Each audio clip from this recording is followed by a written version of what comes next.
2 1โอเค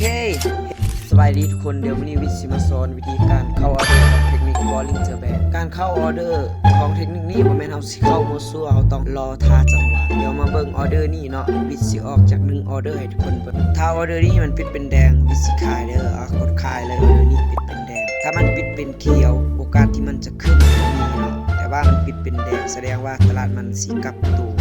สาเหตุที่วิทย์เลือกขายในจุดนี้เนาะเพราะว่ามันได้ตรงตามบทเรียนที่วิทย์เรียนมาเดี๋ยวมาเบิ่งนำกันเลยว่ามันสิตรงกับบทเรียนของเฮาหรือบ่การลงทุนมีความเสี่ยงก่อนสิเข้ามาต้องศึกษาดีๆก่อนเด้อถ้าเฮาบ่ศึกษาดีๆแม่นเสียครับเสียโอ้เป็นยาวแท้เฮาบ่เป็นยาวถ้าเบิ่งช่วงท้ายๆวีเลย3 2 1โอเคเห็นบ่ทุกคนเป็นไปตามบทเรียนของเฮาเลยสนใจเคล็ดลับเพิ่มเติมเพื่อเทรดให้มั่นใจขึ้นและวิเคราะห์ตลาดให้แม่นขึ้นแนะนำปึ้มตัวนี้เลยตัวที่ค่อยใส่เลยสนใจทักหาได้เลยบ่ลงมือเฮ็ดมื้อนี้แล้วสิลงมือเฮ็ดมื้อใด